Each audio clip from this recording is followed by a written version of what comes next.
안녕하십니까. 종합설계 2조 발표를 맡게 된 기계공학과 김성훈입니다. 먼저 목차입니다. 발표는 첫 번째 주제 선정, 두 번째 제품 설계 및 메커니즘, 세 번째 전공 지식 관련 부분, 네 번째 제작 과정, 다섯 번째 제품 시연 영상, 여섯 번째 기대 효과 및 향후 계획입니다.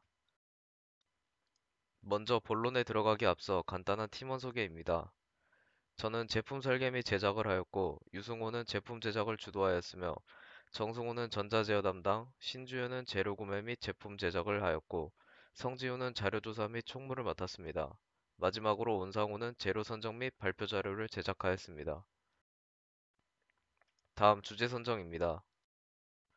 최근 기후위기로 인해 침수 피해가 잦으며 침수 피해를 막고 싶어도 개인이 혼자서 설치를 못하는 문제점들을 발견했고, 그 외에도 대부분 차수판은 주문 제작 형태이며 지주식으로 시공이 필요하여 개인 주거 환경을 위한 차수판이 없었습니다.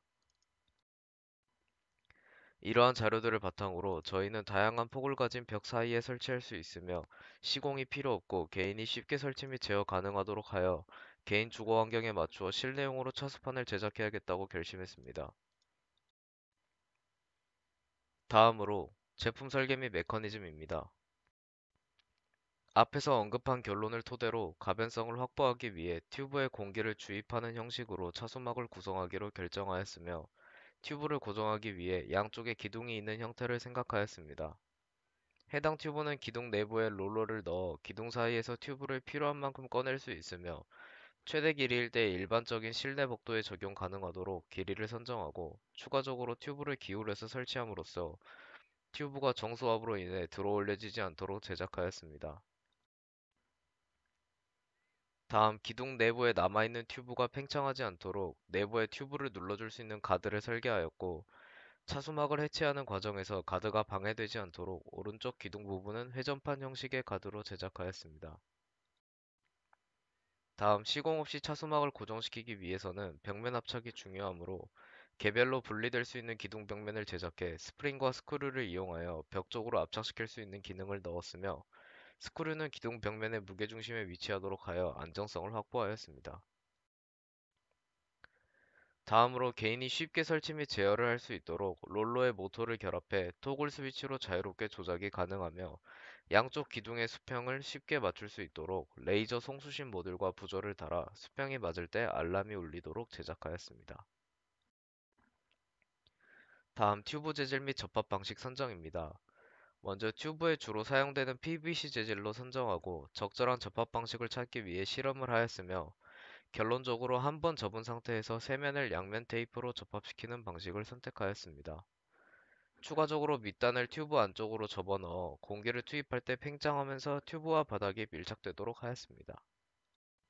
하지만 실제 스케일로 제작하는 과정에서 재질에 따른 문제가 발생했는데 먼저 PVC 양쪽 면이 서로 달라붙는 성질이 있어서 바람을 넣기 어려웠으며 PVC 자체가 유연성이 좋지 못해 롤러에 말아넣기가 어려웠습니다.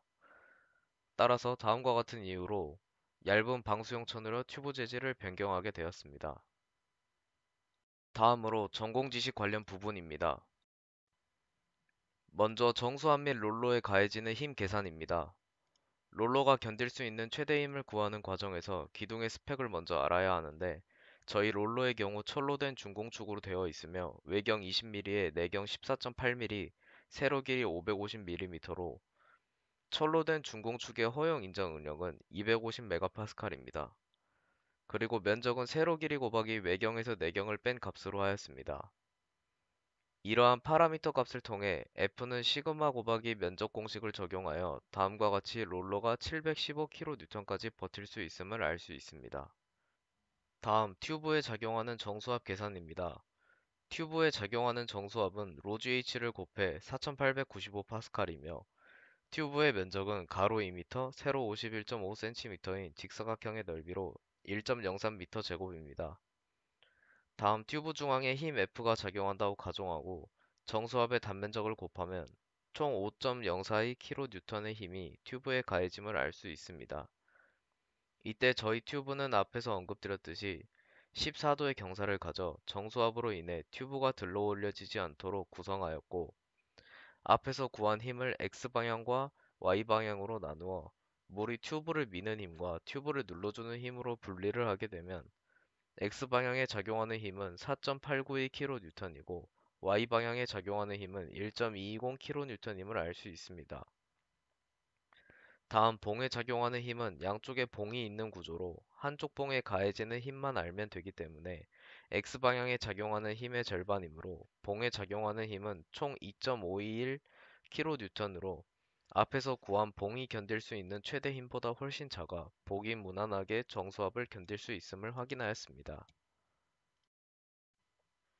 다음으로 스프링 강성 계산입니다.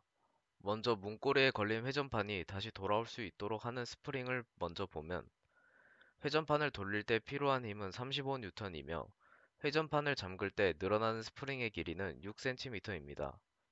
따라서 F는 KX를 통해 요구되는 스프링 상수 K 값이 584Nm/m임을 알 수 있고 스프링 소재는 전단 모듈러스가 78GPa인 스프링 강제, 스프링 소선의 지름을 0.001m, 활성 코일의 개수를 12회, 스프링 지름 0.011m로 선정하여 스프링이 다음과 같은 식으로 610Nm 값을 갖도록 하였습니다. 다음으로 분리된 벽면을 기둥에 붙어 있도록 하는 스프링을 계산해 보면 분리된 벽면을 당길 수 있는 힘은 40N이며 스프링을 분리된 벽면에 고정할 때 스프링 처짐량은 5mm입니다. 따라서 F는 KX를 통해 요구되는 스프링 상수 K 값이 4000Nm/m임을 알 수 있고 스프링 소재는 전단 모듈러스가 78GPa인 스프링 강제, 스프링 소선의 지름을 0.002m, 활성 코일의 수를 6회, 스프링 지름 0.018m로 선정하여 스프링이 다음과 같은 식으로 4458Nm 값을 갖도록 하였습니다. 다음으로 벽면 압착을 할 때 스크류가 분리형 기둥을 안정적으로 밀 수 있는 위치를 찾기 위해 분리형 기둥 옆면의 도심을 계산하였습니다. 분리형 기둥 옆면의 경우 윗변 0.2m, 밑변 0.55m, 높이 0.6m로 다음과 같이 도심의 X좌표를 XC, 도심의 Y좌표를 YC라고 했을 때 XC는 0.1409m, YC는 0.27m가 나오게 되고 해당 좌표에 스크류가 위치하도록 제작하였습니다. 다음으로 모터 스펙 결정입니다. 튜브를 감아주는 롤러는 철로 이루어져 있어 철의 밀도는 7,850kg/m 세제곱이고 지름 20mm에 두께 2mm, 높이는 55cm로 부피는 62.2 곱하기 10의 -6승 m 세제곱입니다. 따라서 쇠파이프의 질량은 0.488kg입니다. 이때 힘은 4.78N이며 토크는 R 곱하기 힘 F를 통해 13.4kg/cm로 모터의 전격 토크인 16kg/cm보다 작아 사용하기 적절함을 확인하였습니다. 다음으로 모터 종류를 선정할 때 DC 모터, 서버 모터, 스텝 모터 등 여러 모터가 존재하는데 속도나 일정한 각도로 회전하는 것보다 토크의 크기가 중요하다고 판단되어 필요한 토크의 크기를 출력할 수 있는 기어비로 구성된 DC 기어드 모터를 선정하였고 모터 드라이버의 경우 저희가 선정한 모터가 12V의 전격 전류가 1500mA이므로 모터 전압은 5에서 35V, 허용 전류는 2000mA인 L298N 모터 드라이버 모듈로 선정하였습니다. 또한 해당 모터 드라이버 모듈은 필요한 전력이 18W로 허용 전력 70W보다 매우 적어 안전하다고 판단하였습니다. 마지막으로 용접 방식 선정입니다. 다양한 용접 방식 중 티그 용접은 아르곤 같은 불활성 기체를 텅스텐을 전극으로 하여 모재 사이에 아크를 발생시키고 용접봉을 밀어넣어 용접하는 방식인데 티그의 장점으로는 얇은 금속 및 복잡한 구조의 용접에 적합한 뛰어난 용접제어, 용접부에 혼입되어 용접부의 강도 연성 내구성을 저하시키는 슬래그가 발생하지 않는 무슬래그 용접, 용접 품질과 작업 효율성을 향상시키는 아크 안정성이 있습니다. 따라서 저희가 만드는 차순막의 기둥 프레임 소재가 얇은 2mm 스테인리스판으로 구성되며 차수 목적의 제품이기 때문에 용접 부위에서 높은 기밀성이 요구되어 티그 용접 방식을 선정하게 되었습니다. 다음으로 제작 과정입니다. 먼저 카티아의 파트 디자인을 통해 양쪽 기둥을 각각 설계하였으며 차수용 튜브 수기 도면을 제작하고 직접 재단한 다음 앞에서 선정한 접합 방식을 적용하여 다음과 같이 튜브를 제작하였습니다. 다음 차수막 기둥 프레임을 그라인더를 이용하여 직접 재단하고 용접하였으며 롤러 베어링, 가드용 회전판, 벽면 압착 구동부 등 차수막 기둥 내부 부품을 직접 제작하고 결합하였습니다. 마지막으로 모터 구동부, 레이저 송신부, 레이저 수신부 각각 나누어서 납땜하고 배선 작업을 하여 차수막 기둥에 설치하였습니다. 다음으로 제품 시연 영상입니다.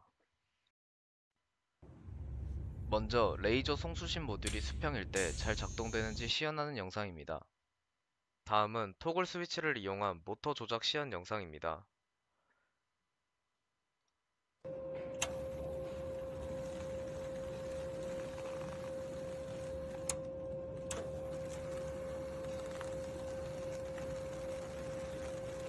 영상처럼 튜브 길이를 늘리고 싶을 땐 토글 스위치를 위로 올려서 작동시키고 튜브 길이를 줄이고 싶을 땐 토글 스위치를 아래로 내려 작동시킬 수 있습니다.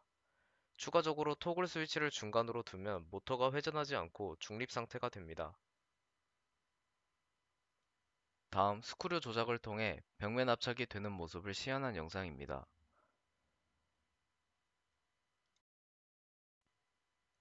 다음으로 차수막 설치 시연 영상입니다.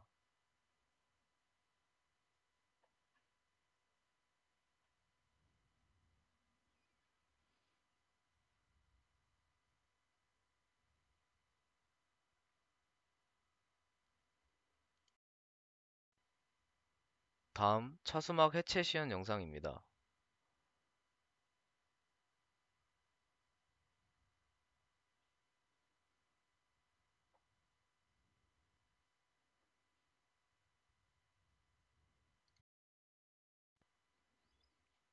다음 30cm 이상 높이의 물을 폭 250cm의 공간에서 가둘 수 있는 실험 환경을 구현하고자 하였으나 장소나 공간을 제작하는 데 한계가 있어 튜브형 차수막 누수 기능 시연과 미니어처를 통한 튜브형 차수막 기능 시연으로 대체하였습니다. 먼저 튜브형 차수막 누수 기능 시연입니다. 다음과 같이 차수막 밑면에 직접적으로 물을 뿌려 누수가 있는지 확인하였습니다.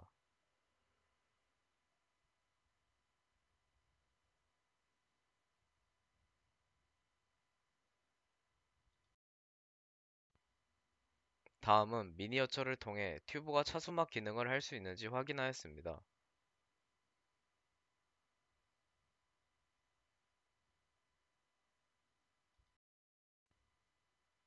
다음으로 기대 효과 및 향후 계획입니다. 먼저 기대 효과입니다. 최소 길이 90cm, 최대 길이 250cm의 가변성을 통해 범용성이 증가할 수 있고 벽면 압착 기능을 통해 시공 작업 없이도 효과적으로 차수 역할을 하는 것을 확인하였습니다. 또한 차수막 설치 과정이 단순해 개인이 쉽게 설치 가능하여 설치율 또한 증가할 수 있습니다. 다음 향후 계획으로는 기계 실용 특허 부문에 출원할 예정이며 차수막 기둥의 소재를 변경하여 단가를 낮추거나 무게를 경량화하고 기둥 치수나 튜브 길이 조정을 통해 스케일을 변경하여 적용 가능한 장소를 다양화하는 등 추후 상품성을 늘릴 예정입니다. 추가적으로 전공 지식을 바탕으로 직접 제품을 팀원들과 토론하고 설계 및 제작하면서 여러 시행착오도 많았지만 그러한 시행착오들을 해결하는 과정이 값진 경험이었던 것 같습니다. 이상으로 발표를 마치도록 하겠습니다. 지금까지 종합설계 2조 발표를 맡은 김성훈이었습니다. 감사합니다.